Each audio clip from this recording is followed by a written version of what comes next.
Hi everyone, I'm Rosemary, and today I'm going to be working with this little Pudgy Cat Bank and kind of showing you how I painted it, and I'm going to be doing this one a little bit differently so that you can see that there are many ways to do animals, and a lot of you I'm sure would like to do it the way your cat is if you happen to have a cat.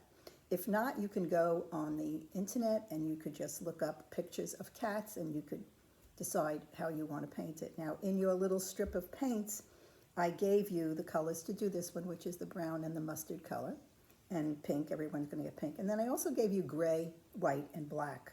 So I figured maybe this one I'll do in the gray, the white, and the black, and this way you can get an idea of which way you'd like to paint it. This one is base coated in the mustard color over the whole entire thing, even where the pink is going to go, even where the brown is going to go. You always start out with your background color first. And usually you start out with your lightest colors and work to your darker colors. The first thing I would like you to do is pull the stopper out of the bottom of the bank. Mine is already out because you don't want to have to paint that stopper. The plug, you can put that back in later. And then I'm going to take the larger of the two brushes that I have. And if you want to do it this way, you're going to start out with the mustard color.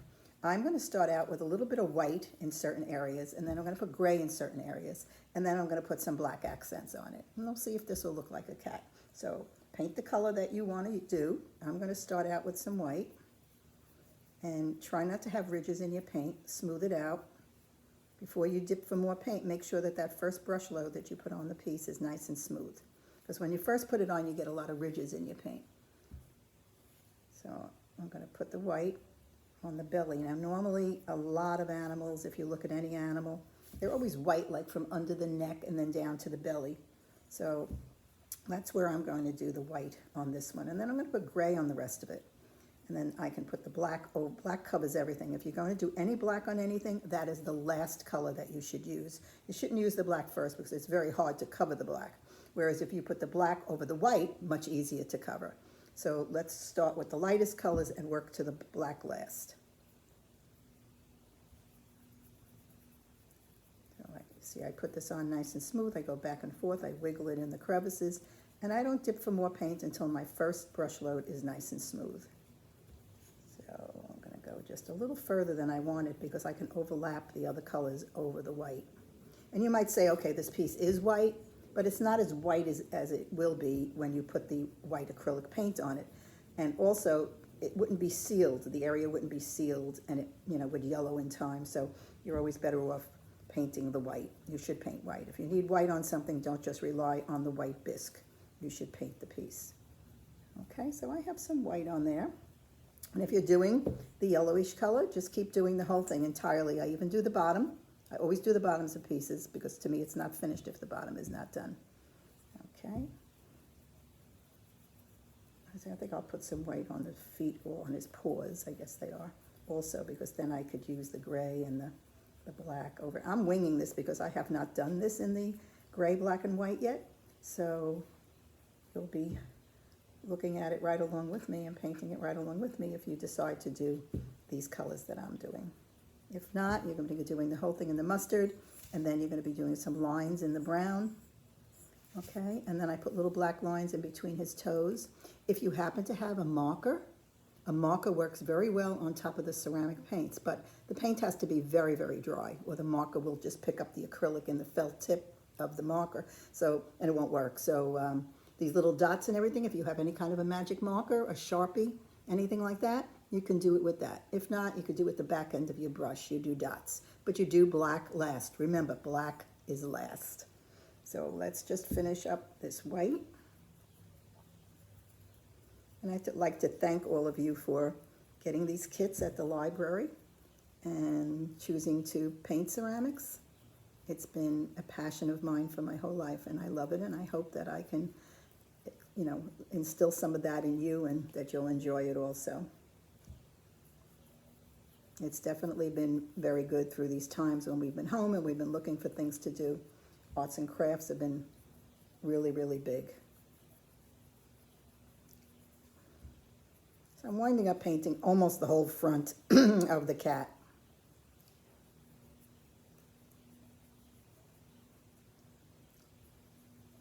Okay, so I'm going to stop with the white now, and I'm going to put in some gray. And I'm not even going to wash my brush because he's going to be a black and white and gray cat, so it doesn't really matter. I'm just picking up the gray in my brush, and now I'm going to put the gray on the back part.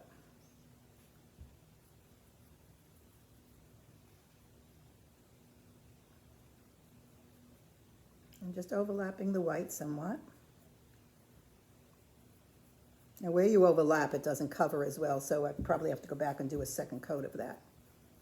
But for now, I'll just concentrate on the whole back of the piece in the gray. And even though I may want black on the cat, like I said, the black will cover over the gray, over the white, so it's better to do the whole thing in a base color. So I chose to do two base colors. I'm doing the white and the gray. Now, if you wanted to see me painting this cat, if you look on YouTube and you look under Rosemary's Ceramics, there is a video of me painting this cat also. So that's why I figured rather than repeat me painting this, I'll just tell you how to do it. And I'll do different colors because I also gave you these colors in your kit, so you'll be able to see both. But if you want to see me painting this, it's under Rosemary's with apostrophe S, Rosemarie apostrophe S, Ceramics on YouTube. And there's quite a few other videos up there also if you wanted to take a look.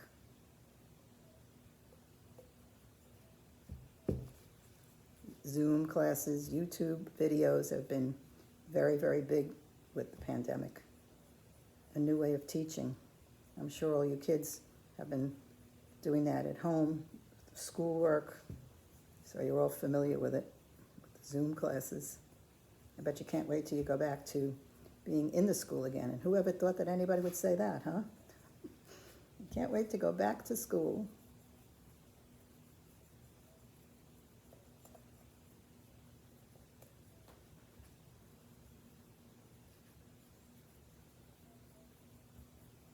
Okay, so I'm just smoothing out. I need a little bit more gray.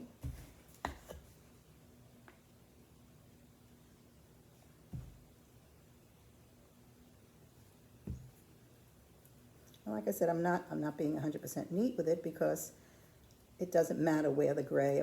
Every animal is a different color, and the black and the white could be anywhere. So I'm just putting the gray and the white on right now wherever I choose to put it, and then we'll figure it out after to make it look good with the black. And then we'll put some pink in the ears and on the nose.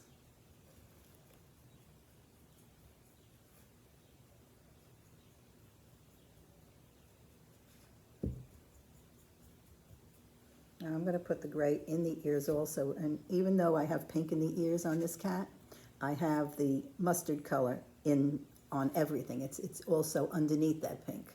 I find it easier to make sure that you get all of the white bisque covered is to do it all in one color, whereas I'm doing here, I'm doing it in two colors. But you should always cover your white bisque to make, with some colors to make sure that it's all got, no white bisque showing. Because like I said, once you paint white on a piece, if there's an area that's not painted, like here, you can tell the difference in the white acrylic versus the white bisque. So you should always make sure that you cover everything with a base coat.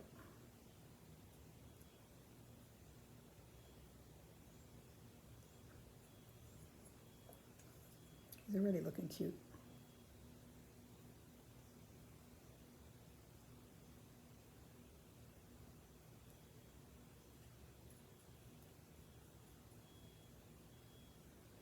Basically, I just left his whole belly area, excuse me, in the white and around his face and everything, because I could always overlap.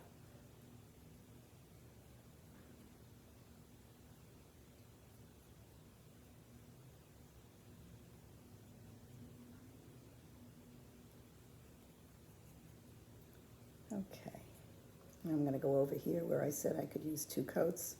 Now that it's dry, I'm going to go back over it a little so I have good coverage, and you'll do that with the mustard color also. If you have areas that didn't cover well, after you finish painting the whole piece, you go back and you spot check it. I call that spot checking. Just make sure that you have all of it covered.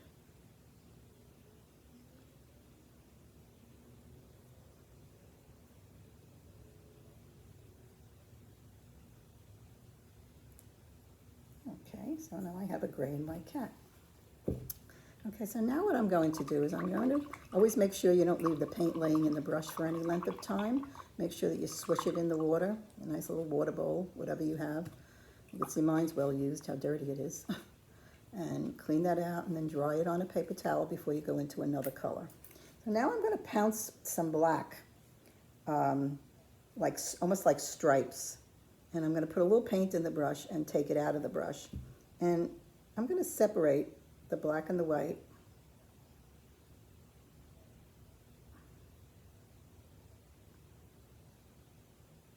With little pouncing stripes. Okay.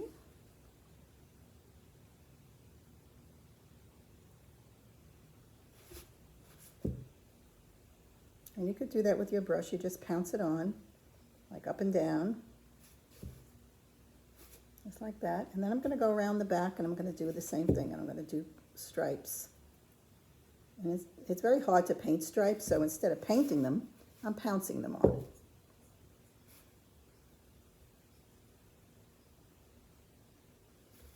And you don't need a lot of paint in your brush.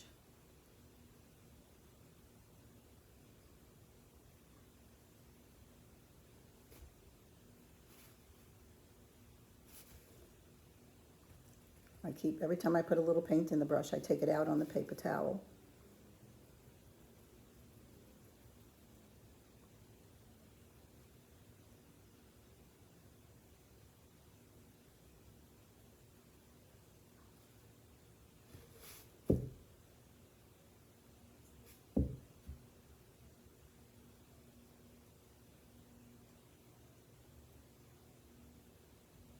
Okay, you see the back what I did? Okay, now I'm going to also tip the tail in a little bit of the black.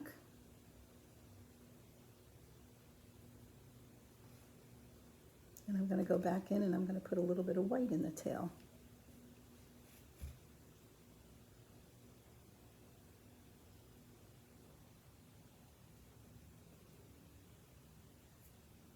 So I have a little black and white on the tail.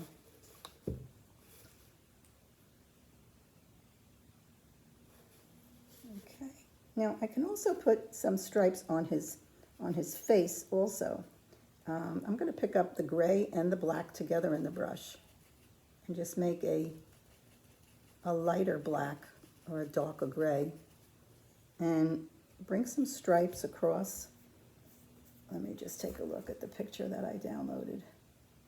Yeah, so mostly his snout area is left white. So I'm just going to pull some stripes.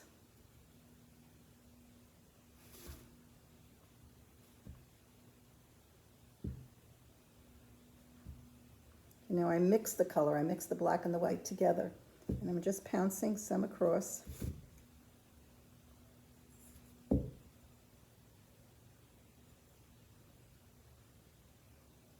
And I left the middle area white. I didn't do like right in the middle. I just left it like that. Now I think that black line is a little harsh, so I'm going to go back over it with the mixture of the gray.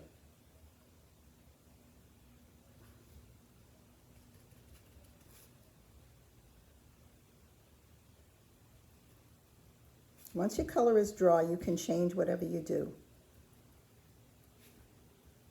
And you could put another color right over it.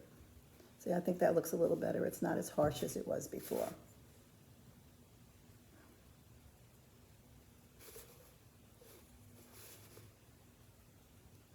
And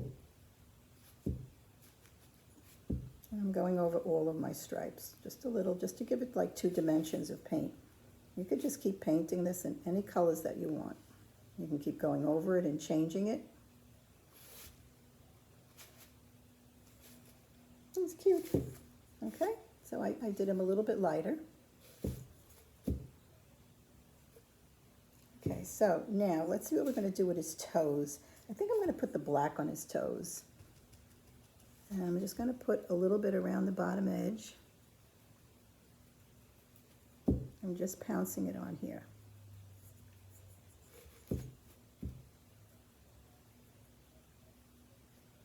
Okay, you see that? Now with the pointy brush that you have, the little pointy brush, you can put, don't think I washed my brush well last time.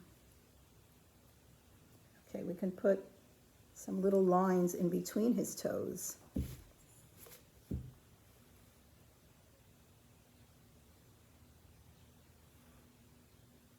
Okay, I just started it, but I want you to see what I'm doing. See little lines in between his toes?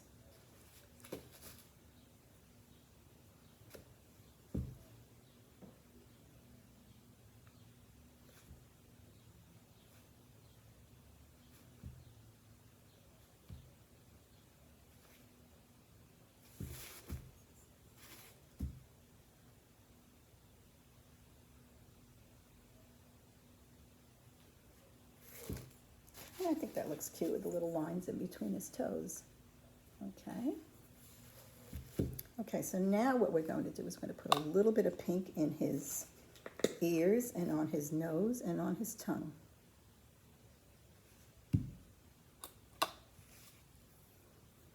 You could use your small brush for that. Just make sure that it's cleaned well and you dry it on the paper towel. Now I'm going to pick up a little bit in the point of the brush, and I'm going to I call stippling it on. It's pouncing it up and down so that you don't have a painted look and it looks like the fur of the cat.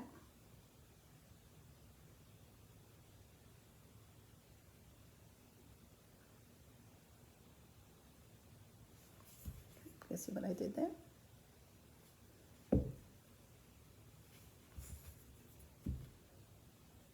Pounce, pounce, pounce. I think I picked up a little black in my brush on my paper towel, so I'm just washing it out and start again. If you make a mistake, just stop. Don't try to put one color over another if it's wet, because that will only make a third color and it'll smush it all together and it'll look like mud. So just let it dry, and then you can go back over it whatever base coat you use. Like say you didn't like your brown stripe when you were doing this. All right, so I would take a paper towel, get as much off of it as you can, let it dry, and then go back with the mustard color. And once that dries, then you can put the brown back over it again. Everything is fixable. Okay, so in the back I even have a little tip of the mustard color on his tail, like I did this one with the black on his tail.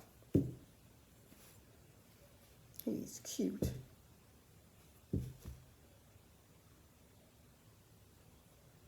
Right, on the directions, I believe I gave all of you my email, so I would love to see some of the finished ones that you paint when you're done. I don't get to see them when I do this. I don't get to interact with any of you like I did when I used to come to the libraries and teach.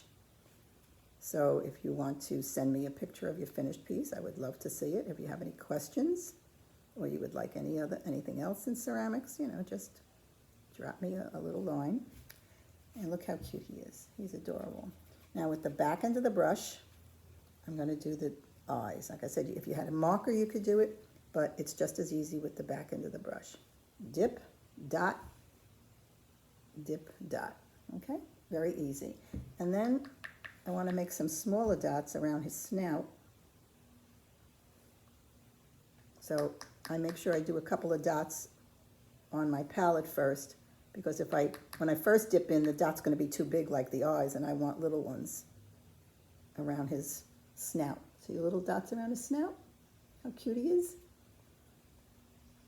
Yeah, I have a little touch-ups to do, and you know, you're home, so you can always just let it dry. You don't have to rush like I'm doing right now, trying to get everything in the video, so you know what to do.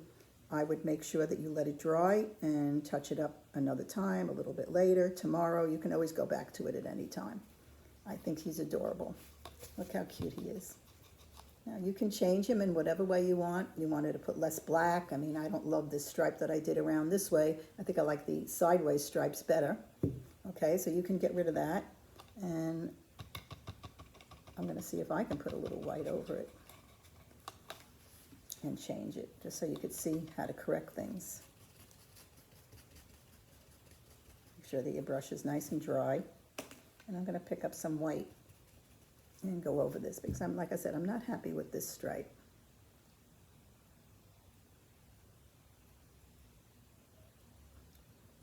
And the black and white and gray cat can be so many different shades of black and white and gray that this works very well just doing it like this.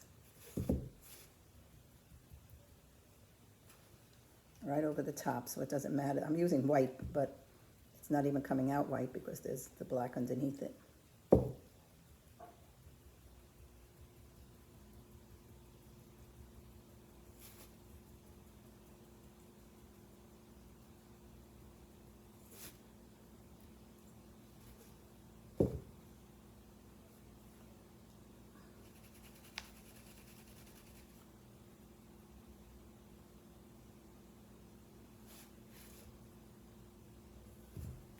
Okay, I made that a little bit lighter. I like it better that it's not so dark. Okay, but like I said, you can fix it. You can tip his ears. You want to tip his ears with a little bit of color. I happen to have a little gray, dark gray in my brush.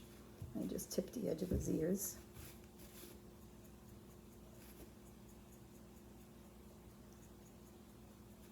Okay, see his ears, how cute. So every little thing that you do, it enhances the finished piece. So there's a little black and white cat. And you could take your time and do even a better job than I did. And finish it. Now, if you, the paints are self-sealing, so you really do not have to seal them. But if your mom or your dad or has a spray, there's like a Krylon spray you can get at Michael's. You can also get a paint-on sealer because the spray can be toxic and it should only be sprayed outside. But there are paint-on sealers, like a clear liquid that you can buy, and you could seal the piece and would give it a little shine. They come in a matte, and they come in a gloss, and you could just do that. And if you're going to continue to do ceramic classes, you would buy the little bottle and just keep it, and it's nice. It gives it a finishing look, okay? But if you spray, you go outside and spray, and you should let your parents do that, okay? But there's a little cat, and there's two different versions, so you can see that he can be done in so many different ways. Okay, and I did this I winged it with you today. I probably would do it a little differently, but I wanted you to see me doing something from scratch and not when it was pre-planned and I knew all the ins and outs of of painting it. So this is nice that I just winged it and I did a little different coloring today. And I did the stripes dark. I love the back. I think it's adorable. I didn't paint the bottom, but I always tell you paint the bottoms, okay? And I want to thank all of you for taking my class. And I know school will be over in a couple of months, and hopefully things will get much better for all of us, and you have a wonderful, wonderful summer, and great holidays, and happy holidays to all of you. Again, thank you all so much for taking my class. I really appreciate it, and I want to thank the library for hiring me to do this with you. Thanks again. Have a good day.